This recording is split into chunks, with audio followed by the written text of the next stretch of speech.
grit, guns, and a set teetering on collapse.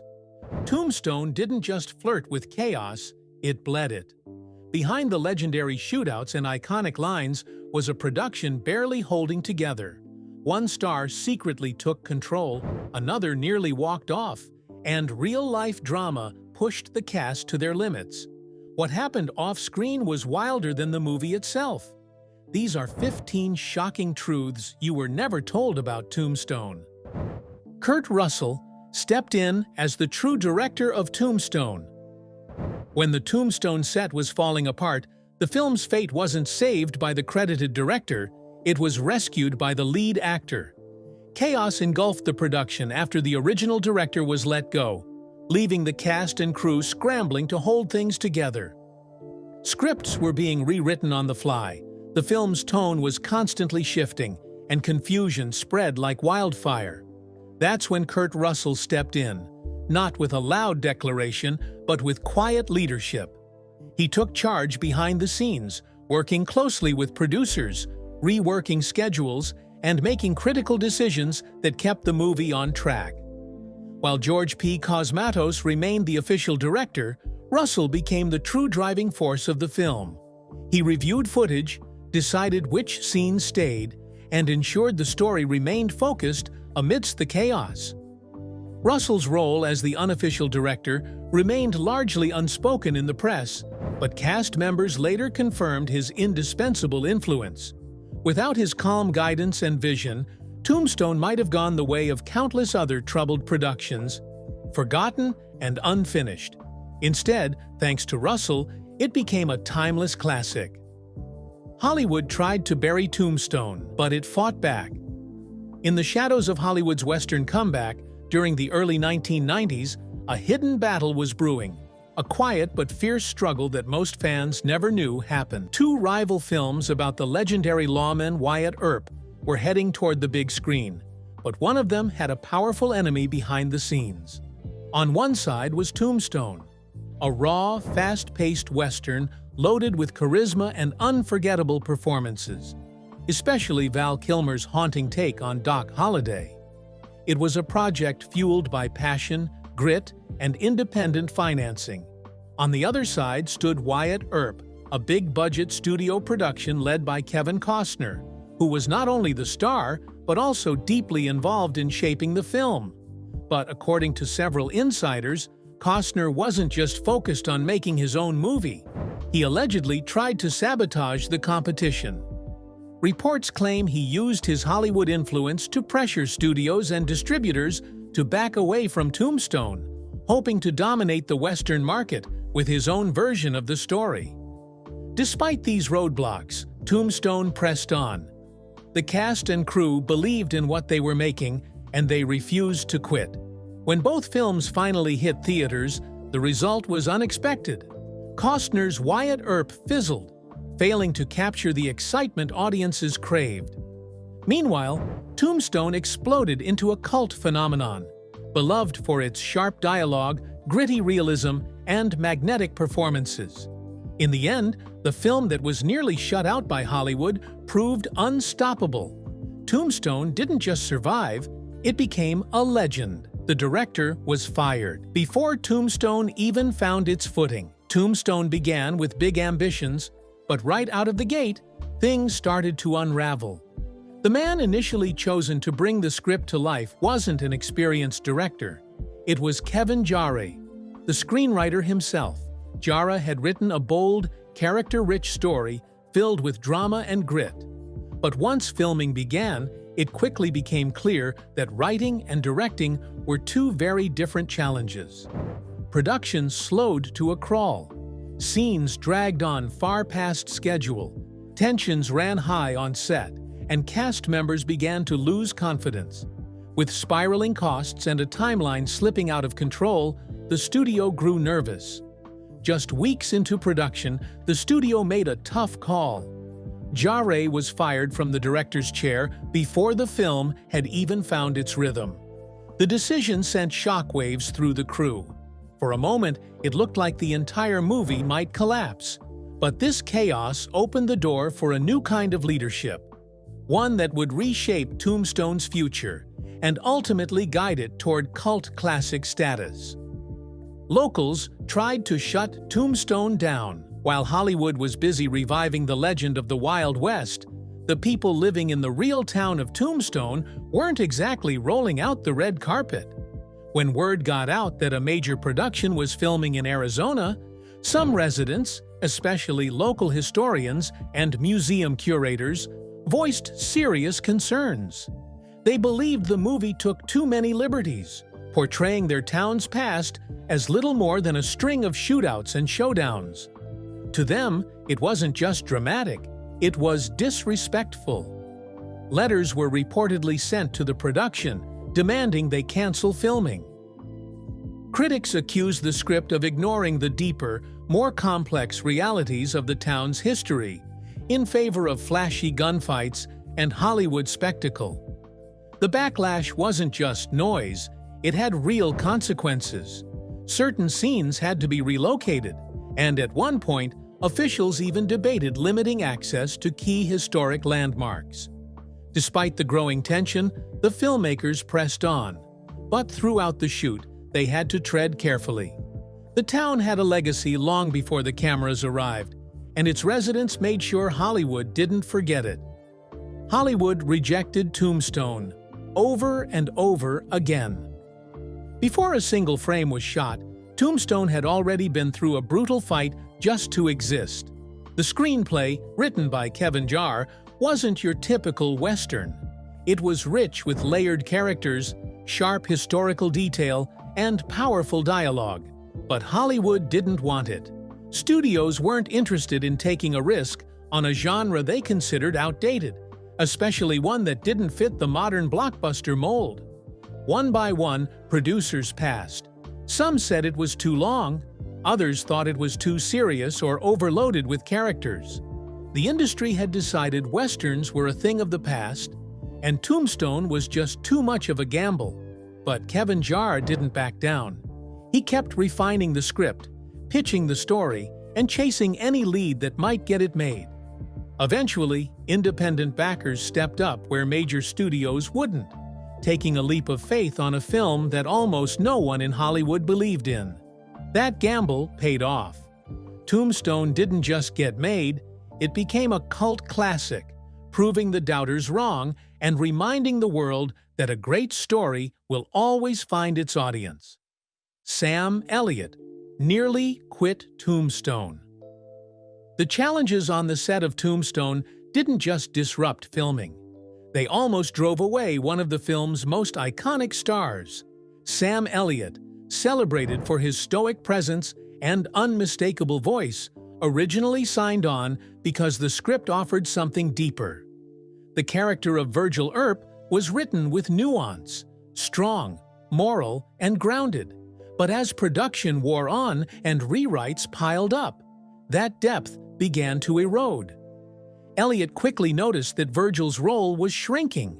Powerful scenes highlighting his leadership and moral compass were being cut or watered down. He began to fear that Virgil was being turned into a background character, just another face, lost in the gunsmoke and action. The changes didn't sit well. Disappointed and frustrated, Elliott seriously considered walking off the project altogether. Fortunately, a critical meeting with the producers gave him a chance to speak up. He expressed his concerns, and to their credit, the team listened. Key moments were reworked to preserve Virgil's authority and emotional weight, enough to convince Elliott to stay. In the end, his presence added a layer of calm, quiet strength that grounded the film's chaos. And without him, Tombstone wouldn't be the same Willem Dafoe. Was almost Tombstone's Doc Holliday. Casting choices can shape the soul of a movie, and in Tombstone's case, one decision changed everything. Long before Val Kilmer delivered his unforgettable performance as Doc Holliday, another name was quietly in the mix: Willem Dafoe. Known for his intensity and magnetic unpredictability, Dafoe was seriously considered for the role. His dramatic range and haunting screen presence made him a compelling candidate to play the brilliant but dying gunslinger. But there was a problem. At the time, Dafoe had recently taken on roles in controversial films that made studio executives nervous. There were fears his casting could bring unwanted attention or even overshadow the film's story entirely. For a production already dealing with financial pressures and creative tension, it was a risk they weren't willing to take. Ultimately, the role never reached Dafoe. The producers moved in another direction, and the rest is history. Val Kilmer stepped into the part and created a performance so iconic, so layered with charm, menace, and tragic brilliance that it became the emotional heartbeat of the film. Looking back, it's hard to imagine anyone else saying, "I'm your Huckleberry." Dana Delaney refused to play. Just another pretty face, landing a major role in Tombstone wasn't easy, especially when the character came with expectations built around old Hollywood stereotypes. For the role of Josephine Marcus, producers initially leaned toward actresses who fit the classic Western mold: glamorous, polished, and traditionally feminine. The idea was simple. She'd be the love interest, a soft counterbalance to the film's hardened outlaws. But Dana Delaney saw something deeper. To her, Josephine wasn't just a beautiful distraction. She was bold, defiant, and independent. During her audition, Delaney deliberately broke from the typical approach. She portrayed Josephine as confident, sharp, and unapologetically strong. That bold choice set her apart. The filmmakers noticed and listened. Delaney's interpretation echoed the real-life Josephine Marcus, a woman known for her rebellious spirit and refusal to be sidelined. She later explained that she didn't want to play someone who simply followed the men. She wanted Josephine to stand with them. Her perspective influenced not just the performance, but the way the role was written and developed on screen. Thanks to Delaney, Josephine became more than a romantic subplot. She became a force in her own right, adding grit, complexity, and authenticity to Tombstone's emotional core. The line, "Everyone remembers," was never meant to be iconic. Some of the most legendary lines in movie history aren't planned, they just happen. And Tombstone has one of the best. "I'm your Huckleberry." It's the line every fan knows. Cool, quiet, and chilling. But what many people don't realize is that its iconic status wasn't due to clever marketing or dramatic editing. It was the delivery, and it was all Val Kilmer. While the phrase did appear in the script, it was Kilmer's subtle spin that made it unforgettable. His smooth, almost casual tone gave the line a haunting power, equal parts charm and threat. It wasn't shouted or emphasized, it just landed. Even on set, the impact was immediate. Fellow actors and crew members felt the energy shift. It wasn't rehearsed in a traditional way. Kilmer simply stepped into Doc Holliday's skin and let the moment unfold. That one line, quietly dropped in the middle of a tense scene, became the heartbeat of Tombstone. Decades later, it's still quoted, still replayed, and still sends chills down the spines of fans around the world. Val Kilmer became Doc Holliday, even when the cameras stopped. Some actors play a role. Val Kilmer became one. While filming Tombstone, Kilmer didn't just portray Doc Holliday, he lived as him. Off camera, he carried the character's frail posture, spoke with the same slurred Southern drawl, and kept himself distant from others, just as Holliday would have in his final days. He wasn't social between takes. He avoided cast gatherings. Even during lunch breaks, he stayed alone, quiet, removed, and steeped in the mindset of a man dying from tuberculosis. This level of immersion blurred the lines between performance and reality, creating an energy on set that others couldn't ignore. Many of his co-stars described feeling uneasy around him, not because he was unpleasant, but because they weren't sure where Kilmer ended and Doc began. His presence was eerie, haunting, and completely authentic. In the finished film, that total commitment shines through. Kilmer's portrayal didn't feel like acting. It felt like witnessing a man slipping away in real time. And that unsettling realism became one of Tombstone's most unforgettable strengths. Kurt Russell was almost replaced as Wyatt Earp. Even before Tombstone hit theaters, there were serious doubts about its leading man. Kurt Russell was passionate about playing Wyatt Earp, but the studio wasn't so sure. Behind the scenes, executives had their eyes on bigger box office names. They worried that Russell didn't have the star power to anchor a major Western, especially one with such high expectations. Even after landing the role, Russell faced relentless pressure. Studio heads questioned everything, from his acting style to his look, and even his now iconic mustache. Some insiders revealed there were quiet conversations about replacing him if early footage didn't live up to studio hopes. The concern? Russell's grounded, subtle approach didn't match the larger-than-life hero the studio imagined. But instead of giving in, he leaned deeper into the character. He didn't want to play Wyatt Earp as a polished Hollywood figure. He wanted him to feel real, conflicted, and human. That choice made all the difference. Russell's performance anchored the film with quiet intensity and emotional weight. In the end, the actor studios nearly cast aside became the heart of Tombstone, helping turn it into one of the most beloved westerns of its era. Michael Biehn nearly collapsed. Filming Tombstone's final duel. Filming Tombstone wasn't just emotionally intense, it pushed some actors to the edge of physical collapse. During the movie's unforgettable final showdown between Johnny Ringo and Doc Holliday, actor Michael Biehn found himself in serious trouble. Dressed in heavy black period clothing under the relentless Arizona sun, Biehn endured brutal heat, long shooting hours, and the mounting toll of exhaustion. By the time they reached the high-stakes duel scene, he was already dehydrated and running on fumes. As cameras rolled, his balance wavered, his vision blurred, and yet he never broke character. That glassy, haunted look in his eyes? It wasn't just great acting. Biehn was barely holding it together, but the result was a raw, eerily authentic performance that added an unexpected layer of tension to one of the most iconic moments in the film. Years later, Biehn would reflect on that scene as one of the most physically draining of his entire career.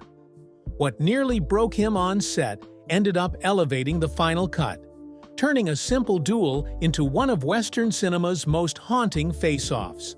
The real town of Tombstone. Tried to stop the movie Tombstone may have been a Hollywood production, but the real Tombstone, Arizona, wasn't exactly thrilled.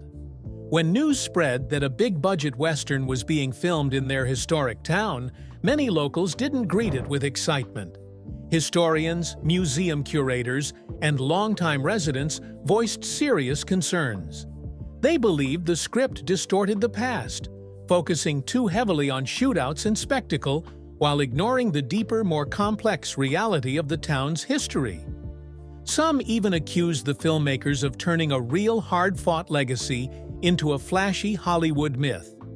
Reports surfaced of letters sent directly to the production team demanding they shut down filming altogether. Tensions rose to the point where certain scenes had to be relocated, and town officials debated limiting access to key landmarks to protect their heritage. While the filmmakers pushed ahead, the message from the locals was clear. Tombstone wasn't just a film set, it was a living town with a story of its own.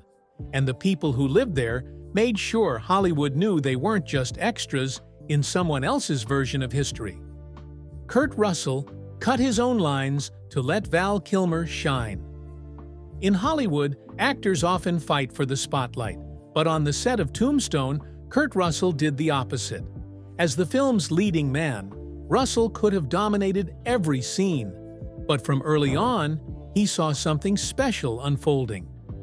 Val Kilmer's performance as Doc Holliday wasn't just good, it was unforgettable. And instead of competing for attention, Russell made a bold, quiet choice. He started cutting his own lines. During the editing process, Russell worked behind the scenes to trim some of Wyatt Earp's dialogue, all to ensure the film flowed better and that Kilmer's scenes hit with maximum impact. His goal wasn't ego, it was clarity.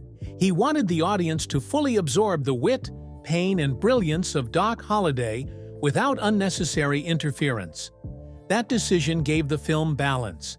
It allowed both characters to breathe, to stand on their own, and to create a richer, more layered dynamic.